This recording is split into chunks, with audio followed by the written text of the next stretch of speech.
Okay, ready. Hello, I'm Shavonnah Schreiber, the co-host and executive producer of Culture Club HTX, and also the eighth wonder of the world, and also the parliamentarian, but I don't have to be that this week because... Do I get to be the parliamentarian too? No, you don't need to be. The reason we have a parliamentarian is because Lovely is always off task. Yes, you, okay. sir, are on task. So, who are you, by the way? Scott Rozzell. I'm happy to be here again after a 5 months absence. Baseball season was over in September and it's about to start again, so here I am. I'm like a bad penny. I keep showing up. Well, right. So, as y'all know, we talk about baseball boyfriend Scott all the time and how he's always on holiday. He's back for a little bit. But before we get into your spring baseball overview, it's Super Bowl Sunday, so I feel like we have to talk a little bit of shop about the Super Bowl. So what's your predictions? We got the Seattle Seahawks versus the Patriots. What are we thinking, guys? Well, look, I think it's going to be an interesting game, and there's way too much attention that's paid to the quarterbacks in all football games, but particularly in the Super Bowl. But to me, that's one of the more interesting stories in this Super Bowl. If New England wins, Drake May will be the youngest quarterback to have ever won a Super Bowl. But the real story, to me, if you're a Texans fan, is Sam Darnold. So here's a guy who's on his fourth team, I think. He did pretty well with Minnesota last year, but he ended up with Seattle where he's had a fabulous year. But 3 years ago, he was seeing ghosts. And the reason he was seeing ghosts, and that's a quote from him, was his offensive line with the Jets was so bad that he was having trouble keeping up with the game, worrying so much about the rush. And those of us who are worried about C.J. Stroud, I think, should look at Arnold as perhaps an indicator of what could happen if you surround C.J. with a considerably better offensive line than he has now. So for this Super Bowl, I'm actually rooting for Seattle because I want Sam Darnold to do well, and I want that to be a precursor of C.J. Stroud. I'm like, yeah, okay, I see where you're going, and you definitely are filling in for Lovely because that's something she would say. Magical, what are you thinking? Well, I'm curious because this one is one of the more unlikely Super Bowls. Yeah. I think it has like the designation of being the most unlikely based off preseason predictions. I do wonder how Drake May is going to handle that Seattle defense. That Seattle defense is top tier. Yep. He has been able to handle a lot of the defenses so far. Texans, Chargers, Broncos, of course, all good defenses. Can he handle that Seattle one? Because that's a different kind of defense that is very good. One of the top tier ones. How can he handle that? Can the Patriots do enough? I have a feeling that the Seattle Seahawks are going to win because I just don't know that the Patriots have enough to keep up with Seattle. Seattle, when they get rolling, they're hard to stop. So that's how I'm feeling. Interesting. So we have two Seattles. Yeah. And how about you? I'm kind of going for Drake. So I was at an event this week where R.C. Slocum, is that his name? Yeah, former Aggie coach. Yep, and Mac Brown were former UT coach. Yep, and so Drake played for Mac, right? Or did he play for R.C.? No. He played for Mac Brown at North Carolina. Yes. I think. Yes, and so he was talking about him, and he was talking about how he's such a competitor. Like, he's super, super, super competitive. And I think he has 4 brothers or 3 brothers, and so he's the youngest. So he grew up, and he said something like he won a Super Bowl in his backyard before actually going to the Super Bowl. So to see him so I think that some of that competitive nature of being that little brother and getting picked on and being like, damn it, today is the day. I think he's going to show up. I do. Well, I don't think Drake May is Tom Brady, but we do remember the last time that New England showed up with a quarterback that was unseasoned, and what happened there. They upset St. Louis.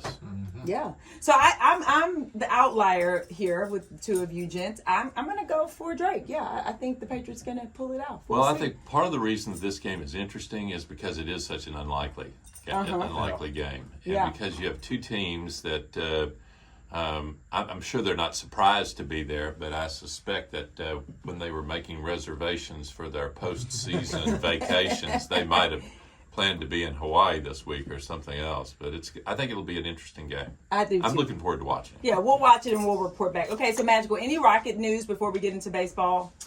Nothing yet. We're actually, at the time of this, the trade deadline hasn't happened yet. Yep. So things are still up in the air. A lot of trades have been happening this week in the NBA. James Harden was on the move. Jaren Jackson Is he still Jr. playing basketball? Yes, he is. Hey, just Now got, for the just got Cleveland- traded Yeah. this past week. Yeah, just this past week. Now he's with the Cleveland Cavaliers.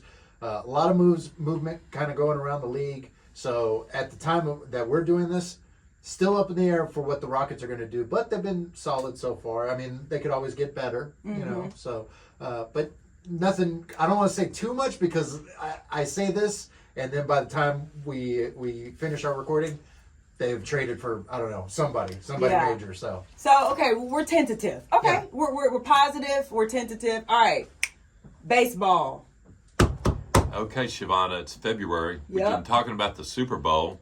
And we talked about the NBA. March Madness is just around the Yep. corner, which is one of my favorite times of For year. sure. But February to me doesn't mean football. It doesn't mean basketball. It means spring training. And believe it or not, the Astros pitchers and catchers report for duty next week. Oh wow. And the first spring training games take place the following week. And, you know, I love So spring. in February. In February. Oh wow. I love spring training. You get to watch veterans honing their skills. You get to see young players trying to get noticed. The weather's warm out in Florida. It's outdoor baseball. This is what you do when you're retired. You go to spring training. You do. And you've got small, intimate ballparks. And the Yes. people who go to spring training games are interested in baseball. They're not interested in the spectacle that all professional sports Yes. have become. They are interested in baseball. And that's one of the things that makes it the most fun for me. And I'm going. I'll be there for 4 Astros games. And when I go to spring training, and I've done this for probably 15 out of the last 20 years, I look for certain things. This year it's interesting because there are going to be a lot of people missing from Astros spring training that I've gotten used to seeing and appreciating. You know, you got Mauricio Dubon, Yeah. who made such a big impact on that team as a utility player, has been traded. He's gone. Chas McCormick, who is a fan favorite. Victor Caratini, who I thought was one of the better backup catchers in the league. Framber Valdez, the baby rocking pitcher, Luis Garcia, and Mustachio J.P.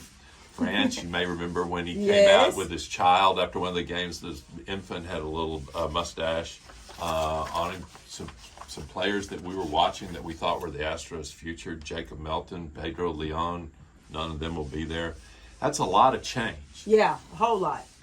And you know the Astros still have a pretty good team. I think one of the things we forget is last year when they didn't make the playoffs, and they didn't make the playoffs for the first time since 2016, but they won only one game less than they'd won the year before when they did make the playoffs. And there were a lot of injuries last year. There were. But, you know, the fact of the matter is the Astros, if they want to be competitive, have to be a better team. That one game doesn't tell the whole story. They have to be a better team than they were last year if they want to be on top of the AL West.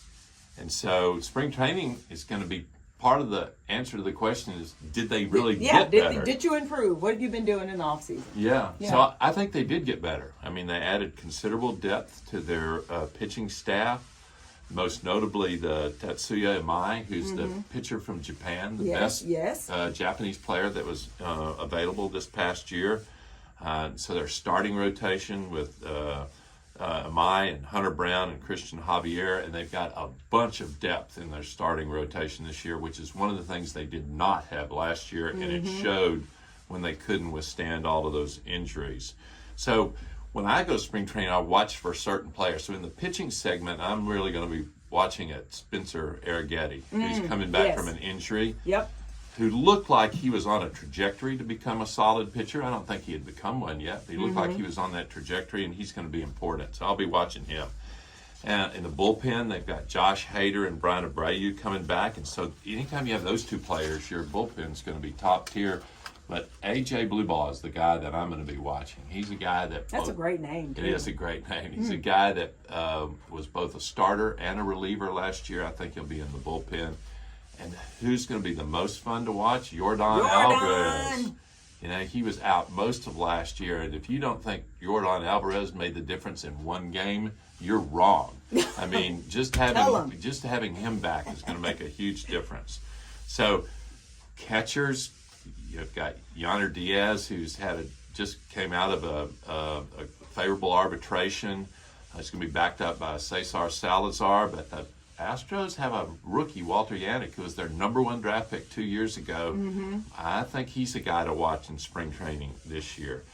And I think the outfield's uncertain. You got a couple of rookies. Well, Cam Smith is no longer a rookie. He was a Rookie of the Year candidate last year and then really dropped off in the second half of the season.